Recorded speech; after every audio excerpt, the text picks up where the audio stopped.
As a child growing up on my family's cattle ranch in Northern California, I've seen many different types of wildlife species. I remember the day I showed my third grade class. I remember when I thought seeing them was so cool. I remember people pulling off the road to take pictures of them, and I remember when they started eating all of our hay and ripping out the fences. The elk population in Shasta County was once a great and rare sighting.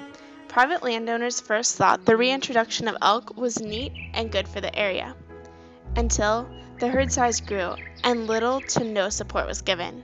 These elk have become a wildlife pest to landowners in Shasta County who grow hay and own open land for cattle grazing.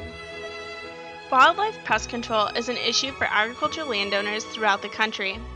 Farmers and ranchers in Upper Yellowstone have had similar issues as landowners in Shasta County. Elk herds in Yellowstone began migrating through the parks and public lands onto farmland, providing them with forage and protection from predators. These pests cause many problems on ranches, such as breaking through irrigation dams, fences, and eating hayfields and stacks, which interfered with successful ranching practices, causing ranchers to be victimized. With a rapid increase in herd sizes and migration onto private land, wildlife pest control was necessary.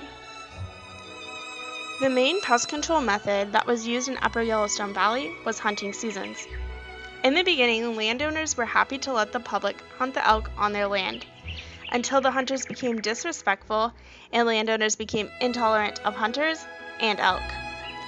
In Upper Yellowstone Valley, the elk have taken over private agriculture lands, eating their hayfields and cattle grazing areas.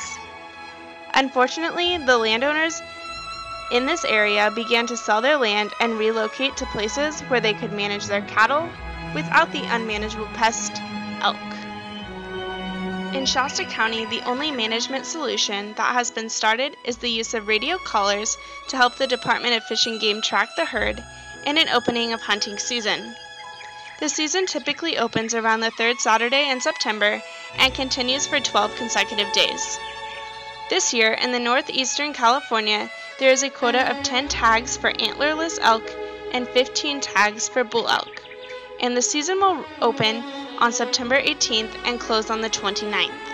According to the California Department of Fish and Game, the success rate of these quotas in 2012 was 30% for antlerless elk and 60% for bull elk.